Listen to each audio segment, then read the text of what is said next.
Дури 53 нестандардни диви депонии низ државава се потенцијална еколошка закана за животната средина. Единствената легална е Скопска Дрисла, која е на граница на стандардна депонија, а уште една има и во Гевгелија. Проблемот за кој со децении се чека решение е резултат на несоодветно управување и негрижа на оние кои треба да стопанисуваат со цврстиот отпад. И во градските средини има отпад кој со години се трупал на повеќе од 2000 локации, открива државниот инспектор за животна средина Дарко Блинков.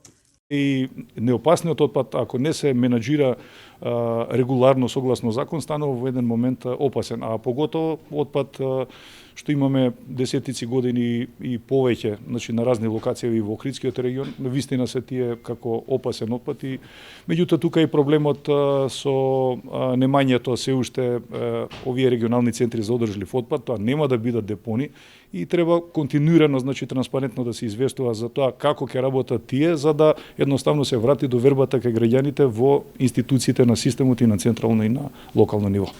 Меѓу 53 диви депонии се вбројуваат и депонијата во Буково и онаа во Струга, со кои оперираат јавните комунални претпријатија. Буково само по себе чади затоа што е полно презаситено. Значи 2020 беше последниот рок за негова експлоатација. Сега, моментално, Буково е во таква состојба во која што веројатно и за предпријатието е тешко да одлага отпад таму, за комуналното предпријатие. Тоа е проблем кој што се трупа и трупа. Депонијата Буково веќе е на прагот на тоа да ги прими последните количества на отпад, бидејќи секојдневно се трупаат огромни количини на отпад, во летната сезона тој проблем е изразен, депонијата постојано е во запалена состојба, загадувачките материи допираат до подземните води и потоа ги загадуваат, а секое загадување на подземните води е многу опасно, неизвестно и речиси невозможно тие да се пречистат.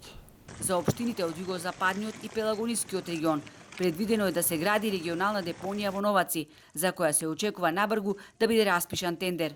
Очекуваме во рамките на 6 месеци огласот да биде објавен и да се избере економски оператор кој ќе го реализира проектот.